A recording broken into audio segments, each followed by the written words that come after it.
Hello, Hi. welcome back Woohoo. to our podcast where we talk all things mental health and how it relates to codependency. We have a really special guest today. Woohoo! We have Lisa in the building. Very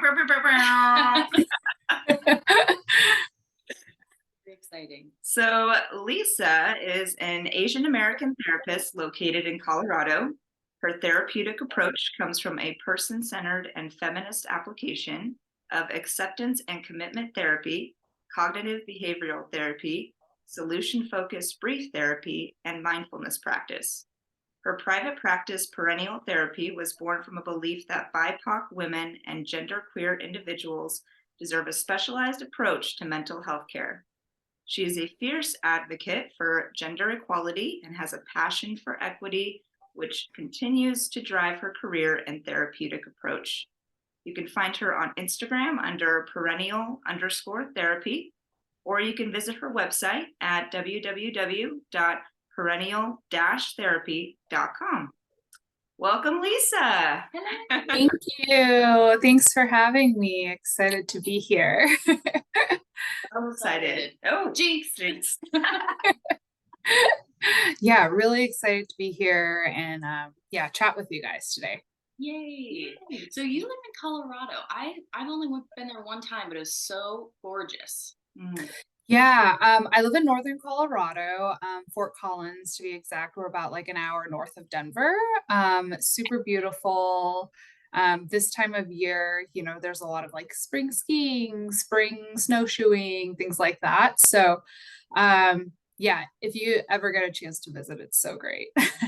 Wow. How long do you have snow? Like how long into the spring can people ski? Yeah, so typically people can ski till through March, sometimes into April as well if we have a high snow season. But it's not totally unheard of if we like get our last snow sometime mid-May, end of May. There have been years where like the first weekend of June we've seen snow as well. It's not every year, but it can happen. Wow, that's so cool. Megan's a skier, so that's pretty awesome. Awesome. Yeah, I would definitely encourage you to come out if you haven't already. Yeah, I've never skied there. I really want to. I want to kind of take a little ski trip to all the different mountains that people say you got to go to. Mhm. But, you know, you can only do that for a certain amount of months. And Yeah. it take 7 vacations in 3 months. Yeah, no, I totally hear you. And even if you're not a skier, like if you just like enjoy being in the outdoors, like there are so many opportunities and activities to do here. That you don't need any like technical skills to be able to like enjoy the outdoors in Colorado, which I think is so great. Yes. It's awesome. Wow. So Yeah. fun. Well, let's dive right in. Yeah. So I think the first question we wanted to start off with is, what is the definition of BIPOC? What does that mean? Yeah, so BIPOC stands for Black, Indigenous, People of Color, and sometimes you can hear it being interchangeably used with people of color. I think BIPOC became more recently popular probably around like 2020 when there was a lot of conversation around race, systemic racism in the United States. And so it became more like mainstream language, I think. But yeah, it is often interchangeably used with people of color. Great. Awesome. Yeah, we wanted to clarify that just in case, because I see that a lot, but then usually it's you have to use context clues to fully, understand what it means. I didn't want to assume that I knew the full, nuanced definition of it. Yeah, absolutely. And I think sometimes BIPOC can also be used to really highlight and uplift the Black and Brown experience as well. And depending on the context that you're talking about or you're using the term. And so, people can use either BIPOC or just people of color. But a lot of times you may hear BIPOC specifically to discuss the Black and Brown experience in the United States too. Yeah, okay, that makes sense. And at your practice, you specialize in the BIPOC community and children of immigrants. Is that right? Yeah, so I focus on working with BIPOC communities as well as adult children of immigrants. And so just honing in on the multicultural experience and viewing therapy from a more multicultural lens, and how our backgrounds, our cultural norms, values, expectations play a really big role in our mental health. Yeah. I think that's really important because it's like there's not just one way of looking at boundaries. There's not just one lens to look at all these issues through. I mean, there's all of us are come from different backgrounds, different experiences, different upbringings, and it's important that you highlight these communities because they have a much different experience than maybe someone who's white dealing with Mhm. How to these. set boundaries, all that stuff. Yeah, Mhm. exactly. So Yeah, absolutely. In a lot of my conversations with my clients, um, boundaries, we have these conversations from what I suspect would be different lights or lenses than perhaps like someone who identifies as white, hetero, cis female. Because we have to take into context the family dynamics they grew up in, the parents they grew up with, right, the many cultures that they're straddling. And so yeah, it definitely, a lot of different topics and conversations come up even just talking about boundaries. Yeah. Yeah, yeah. definitely. And we were wondering what, we wanted to highlight if there are specific social and cultural barriers for these communities to, as they're trying to develop their identities or make and maintain relationships or create their self-worth, like what are those barriers specifically in those communities to do that in their formative years and as an adult? Yeah, great question. I think so. It's I know this is like very, it sounds very nitpicky, but I think I would really prefer to call them more like challenges than barriers. In that, you know, I think a lot of like BIPOC communities, especially children of immigrants, are straddling multiple cultural lines, right? We're talking about like differing values, expectations, and norms that they're constantly trying to navigate, especially from a young age if they were born in this country.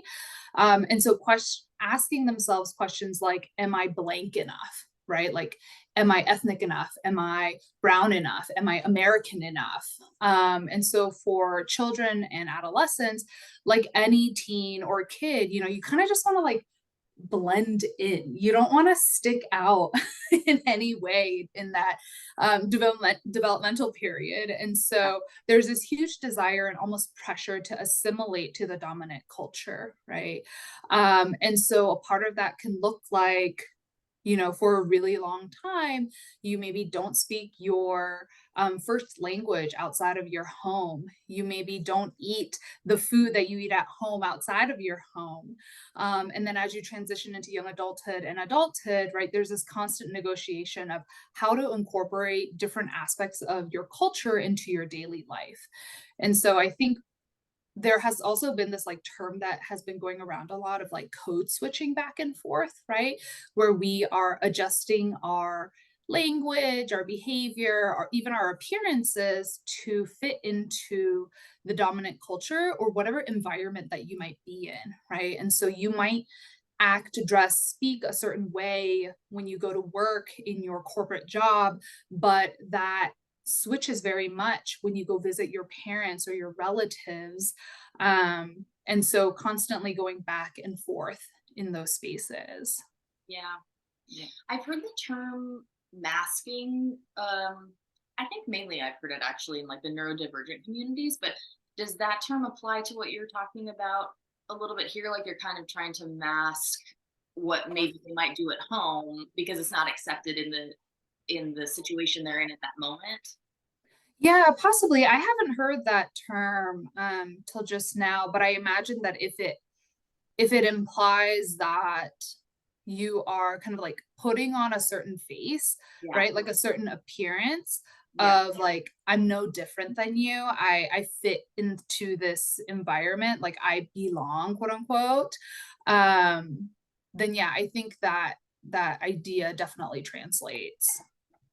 Yeah, and I've definitely heard that term code switching before. And I think in the corporate world, it's crazy that that is even necessary at times, or that women of color, people of color feel that that is what they have to do, because corporate culture only is directed into one lens in that way. It's like the white experience. Mhm. And it's just unfortunate to think that our corporate world can't, there's not room for more identities to show, or just people, being themselves in a corporate setting. It's crazy, Yeah, yeah, definitely. And I think even that idea of like there's this one definition of like what professional is, right?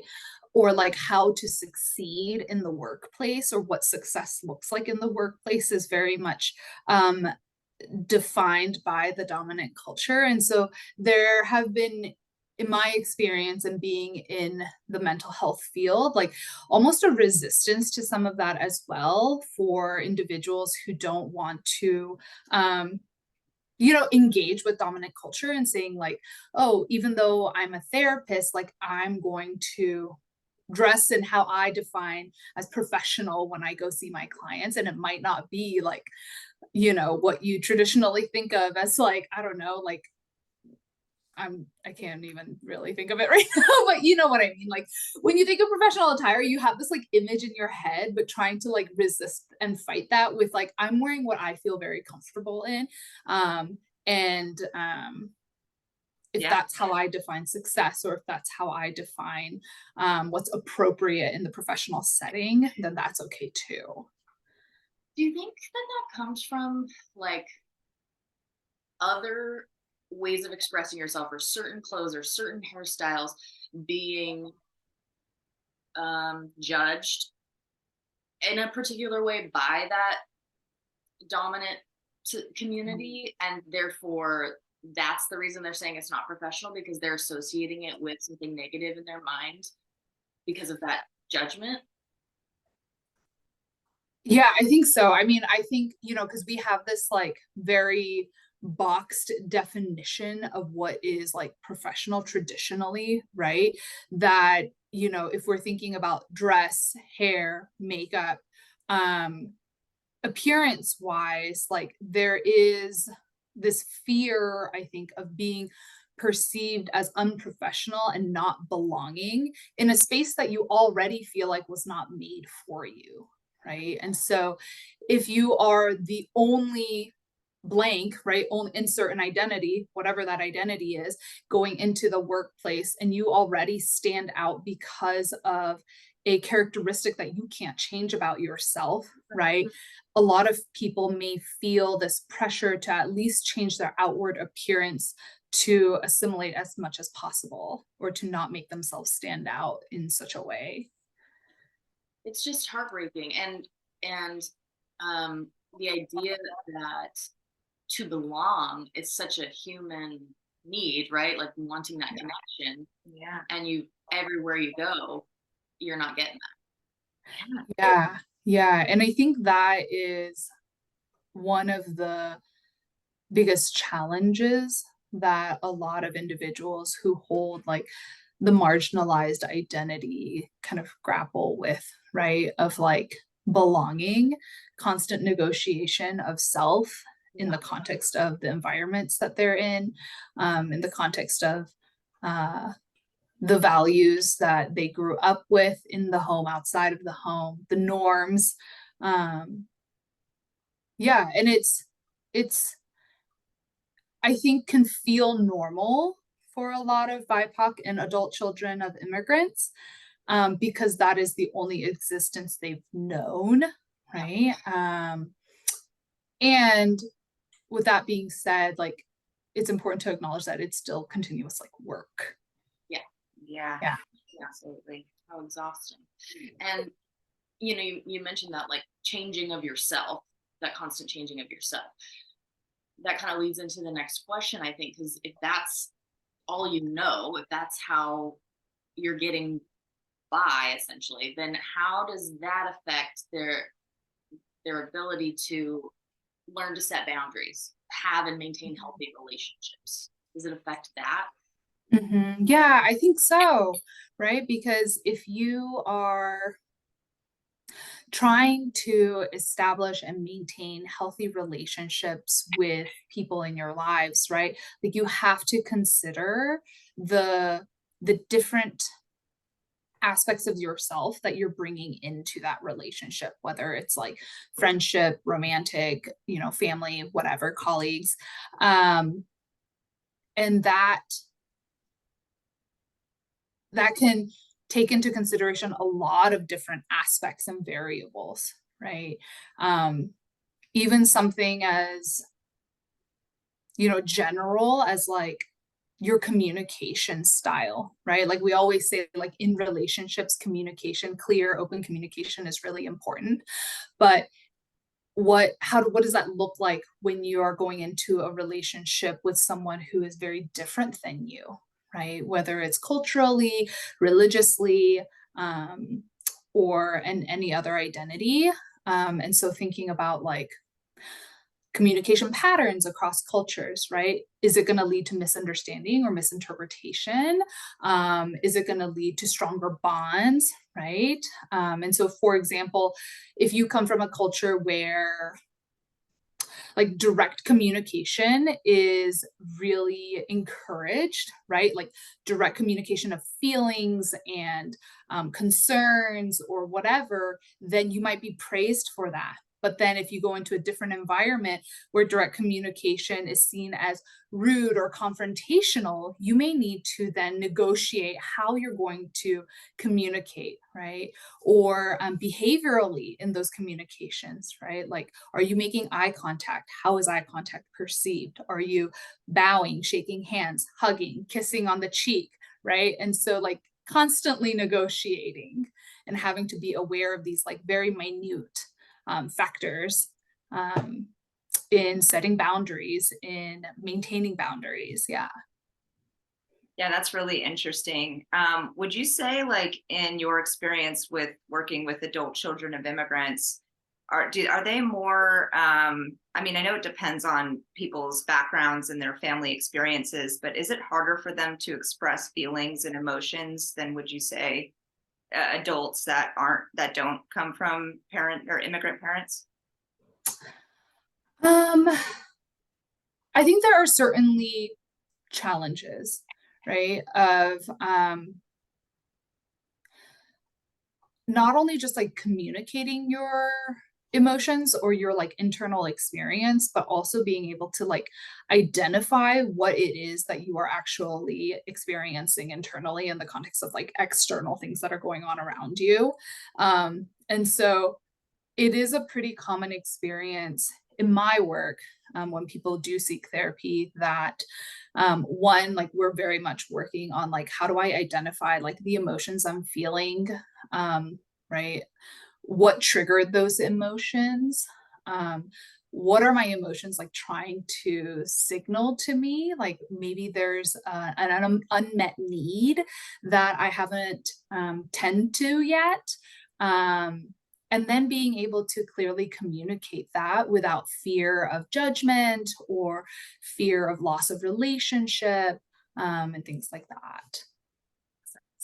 Yeah, when you're talking about thinking, I mean, personally, I have a big like abandonment problem, and I'm just thinking if your whole life, all you're doing is trying to not get people to judge you immediately and leave you, do you feel Mhm. like these communities have a lot of abandonment of, I don't know, challenges? Yeah.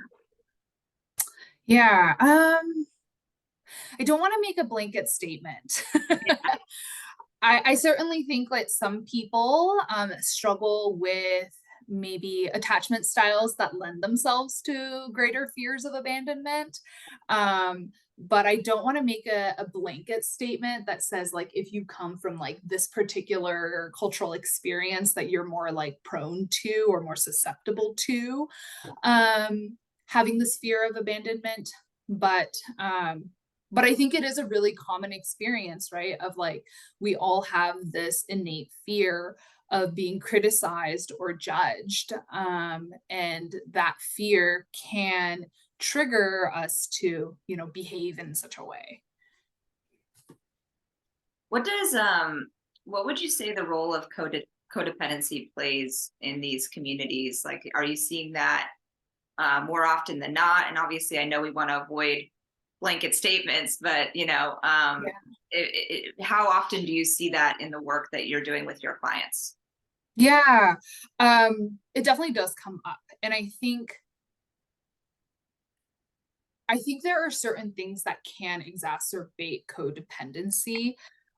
So things, when you are working under like certain systems of oppression, right? And so if your family or the ethnic culture that you come from has experienced some sort of trauma, like war and displacement, then I think those experiences can definitely lend themselves to more codependent relationships. And so, from my experience, when I have worked with adult children of immigrants, it it's not uncommon to hear about how parents have depended on their children for emotional support or to help them carry some sort of problem from a very young age. Maybe because there weren't any community resources in their native languages, maybe because there wasn't affordable mental health services, maybe there was,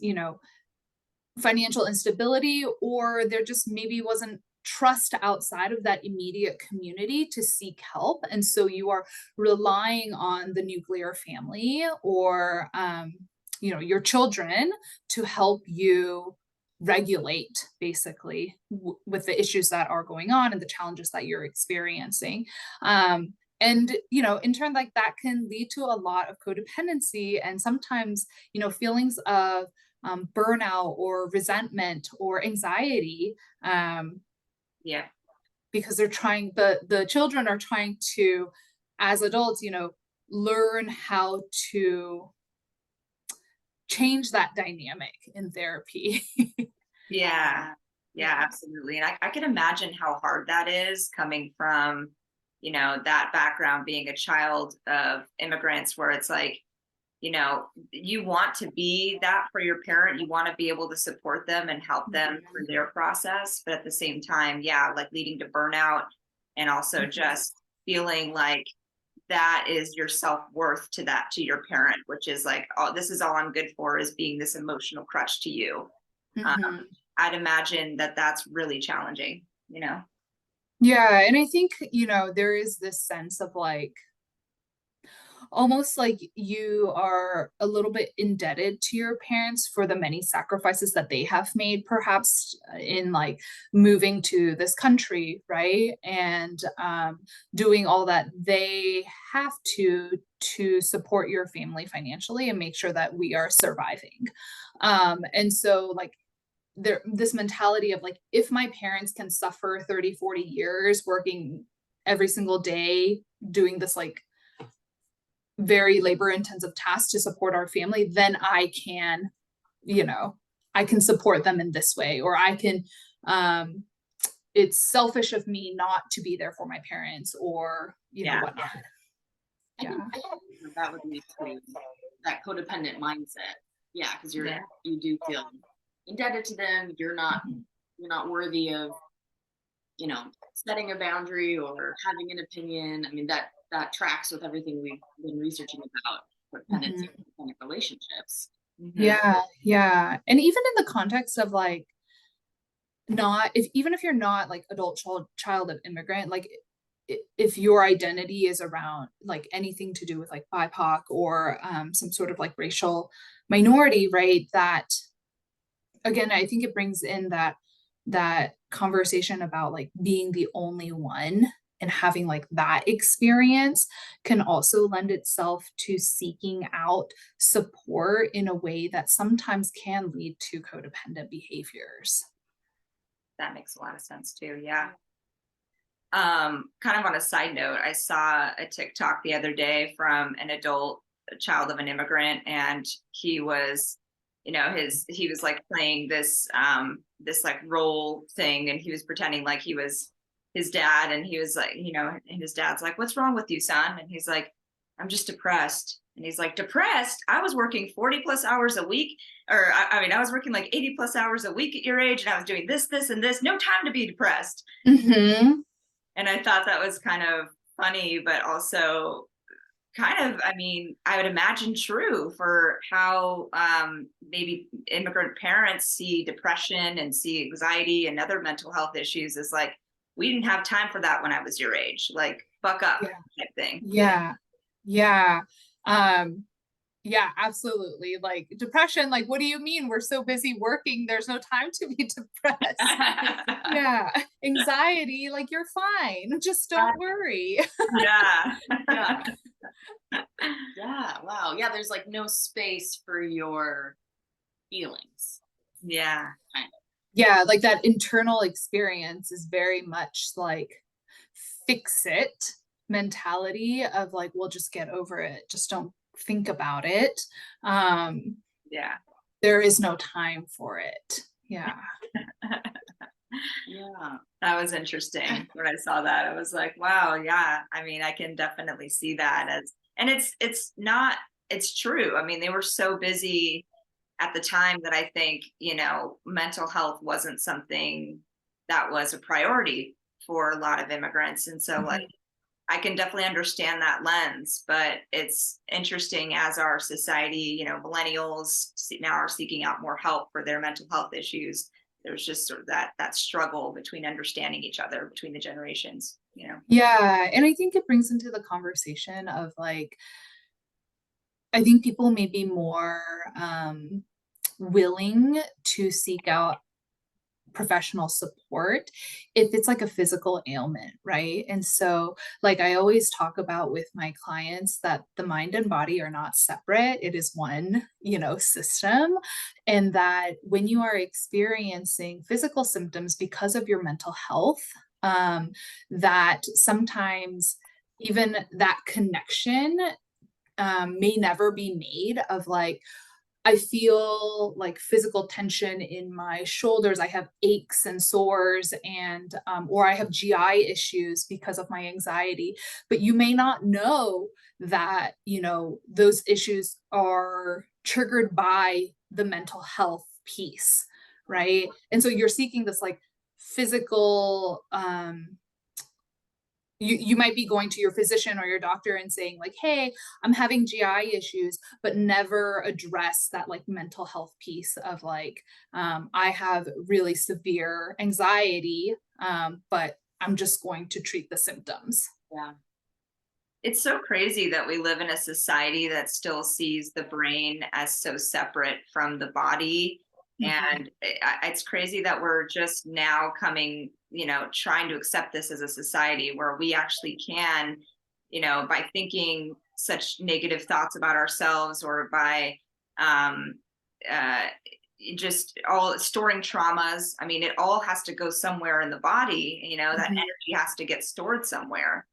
And Yeah. so it's just crazy that the rest of the world sees that as kind of like, you know, I don't like woo woo almost, where it's like, you know, I don't know what the other term would be for that, but it's like, it's just crazy to think I that, know. you know, like, of Yeah. course it's got to be stored somewhere. I mean, Yeah, yeah, absolutely. And so like I some of the work that I do with my clients is learning how to relax the body to kind of send this message to our brains of like, we are not in fight or flight. We are actually completely safe. And so we have to train our bodies to learn to relax, which is kind of like a funny concept, right? Of like, I have to learn to relax my body as like a skill. that's so True though. crazy. Yeah. It doesn't come naturally for a lot of us. I think we're always tensed, we're always stressed, we're always in that fight or flight, like you mentioned. So Yeah, because yeah. I mean, for me, if I do something that's technically supposed to be relaxing, thinking I'm going to try to relax, all I'm doing is worrying or thinking I should be doing something else. You know, Yeah. internally, I don't feel relaxed, but I am technically in the bathtub. You know, like, Yeah, yeah. Yeah, like internally, you're still like running through all the to-do lists, all the things that you quote unquote should be doing. Yeah, and so a lot of times we'll say, like, stop shoulding on yourself Right. because the word should can sometimes carry a lot of judgment and criticism. Um, and so there's a lot of weight to that anytime you hear yourself saying, like, oh, I should be. Yeah. Yep. And there's even in those moments of relaxation, we're probably telling ourselves every negative thing in the book, which is like you're lazy, you're being Mhm. lazy today, all these things. And maybe even someone like an adult child of an immigrant would also struggle with that too, and maybe pressure from their parents of like, why aren't you doing anything today? When it's like, this is called a self-care day. Mhm. This is what I'm doing for self-care. So I can imagine that's really challenging for that community as well, you know. Yeah, I think unlearning a lot of the messaging around like rest and leisure, right, can happen in therapy because it does imply some privilege, right? Yeah. That you have space and time and resources to engage in some type of rest and leisure. But with that being said, privilege doesn't mean that it's inherently bad or that you shouldn't engage in it or that you can't allow yourself to engage in it, right? Because rest and leisure are absolutely necessary in creating some type of balance in your life. And if you have the privilege and opportunities to engage in it, that it can be really yeah, really helpful in maintaining your wellness. Yeah. Yeah. Absolutely. I think it's crucial. I think we need to, Prioritize it. yeah. I mean, we can't operate at our best levels if we're not prioritizing ourselves first, right? Yeah, yeah, absolutely. So, something that I was kind of curious about is like when it comes to the BIPOC community, what do boundaries look like for like an interracial couple specifically? Um, Mhm, I just found that to be really interesting. My dad's second marriage was to a woman of color, mhm. and so they had their own set of challenges in society and within their relationship. But I just wonder what that looks like for those sort of couples. Is it harder or easier to set and maintain boundaries? Like, what does that look like? Yeah, I think with like any couples, right? Like the first thing that comes to my mind is thinking about like what type of communication, again, those like communication patterns and how they play a role in your relationship and like being able to openly talk about a lot of different topics, right? And making sure that we're speaking from the I perspective than the you perspective. I'm sure you've heard about this at some point, but making sure that we're not pointing fingers and immediately having the other person's like defenses go up because that makes for an unproductive conversation, right? We may call that like fighting fair, right, where we speak from our own experience. But aside from that, yeah, I think talking about how differences in the ways we have grown up, the ways we have operated from our cultural context impacts our current relationship. And so, like, approaching the other person with a lot of curiosity and the willingness to learn and understand things from their perspective, I think is really imperative.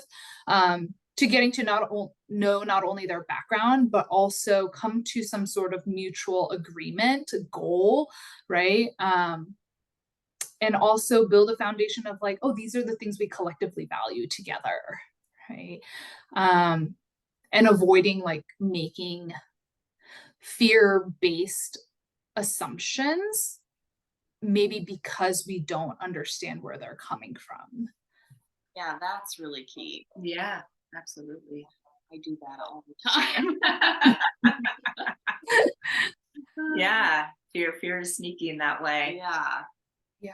Yeah, I think honestly what you said about just getting on the same page with values and making sure that communication is the cornerstone to that relationship, right? I mean, Mhm. I think that applies to everyone, but really when it comes to couples, interracial couples, I think it's important to set those foundations early in place to say, look, this is where we're both going to always meet in the middle, regardless of what you might think or what I might think, we're Mhm. always going to value those same things. And Yeah. so Mhm. that's a really Yeah. good point about values. Yeah. Yeah, absolutely. Because I think ultimately, like in any relationship, and especially with interracial relationships, right? Like you want to stand on common ground, because there are going to be so many things that you have a lot of differences in, Yeah. right? Yeah. So having that like established clear communication, if conflicts do arise, like fighting fairly, making sure that you have you're aligned in your goals together, and your values, I think is really important. That totally makes sense. Yeah. And honestly, like you should always try and be a united front in that way, I feel like, because when the rest of the world is looking at you in the ways that they do. I mean, unfortunately, interracial couples deal with this a lot in society, I'd imagine, where Mhm. they're just being judged for being together in general. So Mhm. it's like you have so many outside factors that affect your relationship. Like the one place that should be a safe space for you is that relationship with that other person, right? Like Mhm. just making sure that that connection is solid, and that if it's not, we get to a place where it's solid again, so that when we go out into the world we can fight this together, sort of, you know. Mhm. Yeah. No, I absolutely hear what you're saying, in that like there are a lot of assumptions that can be made about you and your partner outside, like in the outside world, right? And having that like united front is really important. And I think that also comes into play when you're trying to manage relationships with each other's families, right? Because you and your partner might be really strong together, but there may be some misunderstandings or stigmas or you know perceptions that family members have that are different from your collective values and goals, and boundaries. Yeah. What about the ideas of guilt and shame? Like Mhm. how does that play a role in these communities? Yeah. Guilt and shame come up, I would say, at least once a day for me in my conversation with clients.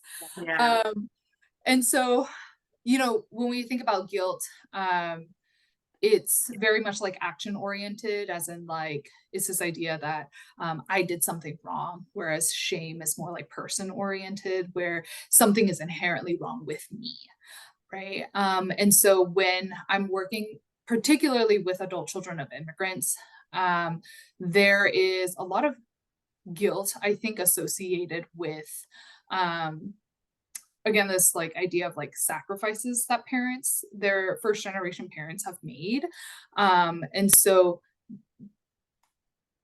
feeling guilty if they are unable to um, meet some sort of expectation or need within the family, and if their personal desires or needs go against that, I think there's a lot of guilt, and there can also be a lot of shame too in feeling that way. Yeah, like again, if my parents can struggle for 30, 40 years living in this country and doing whatever they needed to do to give me and my siblings a better life, then surely I can do X for them, or I can do, I should not complain or vent or struggle with my mental health. Uh, Yeah. does that come up in making life decisions, like what job I'm going to get, who I'm going to marry, my sexuality, that kind of thing? Yeah, it does come up quite often, whether it's talking about like career choices or even, you know, in those conversations about like how to set boundaries with my parents, right? There's a lot of guilt involved in that. And guilt is an emotion that will always be present when you are establishing some sort of boundaries for anybody. And so, especially for adult children of immigrants, it almost feels like you are turning your back on your family member or maybe cultural expectations at times. Yeah. Yeah. That's a really good point to make that guilt will always be present when you're setting some sort of boundary. I think that's important to remember because oftentimes when I feel that, at least, I think I'm doing something wrong. That is a sign I'm doing something wrong. Yeah. But rather that's there despite the fact that you're not doing something wrong. Yeah, yeah. And I think a part of that practice of learning to like identify, set, and uphold your boundaries is learning to manage that guilt and discomfort of doing so, right? And so, no matter the boundary and the person, those are just emotions that are just going to tag along with it. And so we just have to learn how to get comfortable with managing those things. Yeah. I think we're so quick to judge our own emotions at times. Like, I do this all the time where I'm like, I shouldn't be feeling guilty, or I mean, I shouldn't be feeling X, Y, and Z, when it's like, it's that should game that you talked about before too. It's like, why am I saying should all the time when really Yeah. emotions are always going to be present with anything we do in life, whether they are more positive or negative. But I think Mhm. just acknowledging their presence and letting them have a place to still be there, but not internalize them, or just Yeah. kind of observe them as a third party instead of like becoming that emotion of guilt and shame and all those things, right? Yeah, right, right, right. Acknowledging doesn't mean that we have to that emotion is like the end all be all of, our internal experience. It's just one of the many factors or the experiences that we're having. It's so hard. It is. It is. Like all of these things we're talking about, like so easy to talk about, so difficult in practice. Oh gosh. Oh man, it's infuriating. Yeah. It's okay. Yeah. So funny. So in talking about these challenges, if maybe a person who is an immigrant parent is listening to this, what are some things they can do maybe to help their child foster their own sense of self, ability to set boundaries, make it a safe place to do that with them? Yeah. I think, the step 0 before helping your child is to really identify what role like boundaries plays in your life, right? Are you able to identify areas in your life where you need to set boundaries? What types of boundaries are you setting? Are they flexible and healthy? Are they super rigid? Do you allow other people to kind of like walk all over you? Are you overextending yourself? And so identifying those for yourself, I think, is a really helpful process. And then educating yourself on, okay, like, how can I do this with support? Right? How can I, in this process, maybe even learn to reparent my inner child to meet the needs that I didn't have met as a young person? And then also acknowledge that what you may have needed as a child might necessarily not be what your child needs now. Yeah. Yeah, because I think there's this oftentimes like in parenting, there can be almost like a trauma response to parenting, right? Of like, oh, my parents did this and that was really detrimental for me. So I'm never going to do that, right? Whatever that is. But really thinking about like, how does that play a role in the context that you're raising your child in, right? And then modeling for your kids, how to identify, how to communicate clearly, how to uphold boundaries, and not taking it personally when your children start to set boundaries with you. Yeah. Right? Like it's a process really of building a bridge in all of our relationships to maintain that healthy relationship, not a way of like shutting you out. And so, yeah, not taking that personally. Yes. Yeah, that's really key because like your relationship with your parent, you feel like if they respond in a way that's telling you what you just did is really bad and horrible and is hurting them, and it's unaccepted because it's your parent, you so easily internalize that as, oh, I'm never doing that again. Oh, oops, that was wrong. Yeah. Um, so that's really, really, I think, one of probably the biggest things is just showing them with your response that you want them to do that. Mhm. Yeah, that you're a safe person to practice these skills with, so that when they go out into the world and they have to set boundaries as someone who may not be as safe of a person to do it with, that they can do it with confidence. Yeah. Yeah. I also was wondering if you could maybe shed some light too on what boundaries are and what they aren't, because Mhm. there's a lot of talk of boundaries in society right now, and I think some people have the wrong idea of what boundaries actually are. I think some people see it as a way to like control another person or Mhm. impose their way of living life on that person. So, could you maybe just explain what the differences between what healthy boundaries are and what maybe aren't, like misconceptions of boundaries? Sure, yeah. Boundaries are not ways where we try to control another person, their behaviors or their words or what they believe or what they're thinking, right? We can't change how other people choose to live their lives and how they present in the world, right? But boundaries are a way of kind of establishing guidelines or parameters as how you're going to show up in a relationship, right? So it's very clear to somebody else of like, this is where I begin and end for me, and this is where you begin and end for you, right? And so when we are in relationship, like this is how I respond to these scenarios or these behaviors or actions, and if they don't agree with my boundaries, here's how I'm going to uphold the boundaries.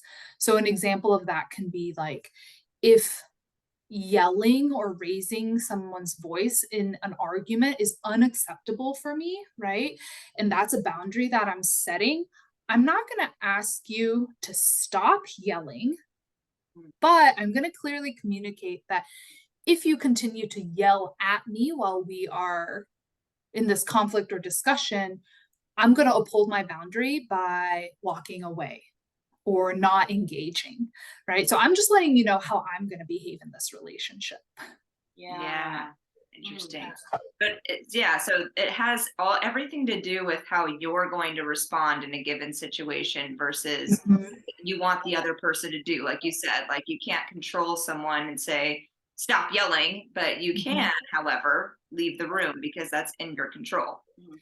Right, right. And I think boundaries are there to communicate to other people um, how to treat you or how you want to be treated, Yeah. right? Like Uh, what is acceptable to you. And so if you continue to allow someone to kind of walk all over you, Yeah. yeah, right? You're letting them know that's okay. exactly. um, but boundaries, let people know like, oh, okay, to Lisa, it's unacceptable that, you know, yelling is like unacceptable to her. And so over time, people start to get it, right? Like they either will adjust or um, sometimes they can't adjust and they may not choose to engage with you in a way that you want them to, right? And that might mean um, a loss of relationship. Yeah. Definitely. I think in my own life, I've always struggled with, I mean, with boundaries in general. I think they're hard for me to place sometimes, but I always felt like it was hard for me to get the respect from people that I felt like I deserved. And then when I started looking at that a little deeper, I realized like I wasn't setting any boundaries for myself at all. Therefore, it meant anybody can treat me however they wanted. And once I started realizing that boundary work is so important, not just to, for how you want other people to treat you, but also for your self worth to know that, like, I am worth a good someone treating me right, someone, respecting me. And so, that's just been a huge breakthrough for me personally with boundary work because I'm like, this is the way that you not only respect yourself, but make sure that you put put that out there for other people as well on how they need to be treating you. So Yeah, absolutely. yeah. Yeah, I feel like my problem is that I will say that this is my boundary or I'm going to do something and then I don't follow through. Mhm. Realize that I think in my mind I'm saying that to get them to change. That Mhm. is my goal. Mhm. It's like a little sneaky manipulative Yeah. tactic that I'm using and I don't even realize it. So then I don't follow through because I didn't actually mean what I said. I was just saying that so that you would stop it. And Yeah. you did. Mhm. So I guess I'll try it again. Yeah, and that's so challenging, right? Like, but you can't just say boundaries once and expect someone to respect them. Sometimes it requires repetition, and I think that is the work, right? Like, is this relationship worth the work it takes to maintain it? Yeah. That's true. It comes down to Lisa. God. hitting us with some big ones today. Yeah, I think that is really hard. Yeah, Yeah. it's extremely hard to That's do that. like my life's work. That's the thing that I'm like, will I ever do this right? Yeah, and it's, like, I always emphasize to my clients of like, no one is a master of boundary setting. Even the therapists who are teaching you and encouraging you and helping you in this way, like, we struggle just as much to set boundaries in our own lives. And that's why we call it a practice, right? Because we're never going to really master the skill because it's always going to be really, really hard. Yeah. It's good to know. Yeah. It's okay that it's not easy. Mhm. Yeah. Do you find it in your work that discussing these subjects with people, especially boundaries, does it help you through some of your own issues with boundaries by maybe just talking it out with someone else, and then it's like you're having self-realizations as that happens? Maybe does that ever happen? Yeah, I certainly learn a lot from my client work. And I think one of the things that is really encouraging for me is when you are in this line of work, you're witness to a lot of trial and error and successes and failures and persistence, I think. And it gives me a lot of encouragement in my own life to do hard things in relationships. Yeah. Yeah. That's big. That's huge. It's hard. That's why it's called hard things. But Yeah. I don't want to most of the time. Yeah, so I don't want it. That seems hard. No, thanks. yeah. I'm just gonna ignore this little elephant in the room. Yeah.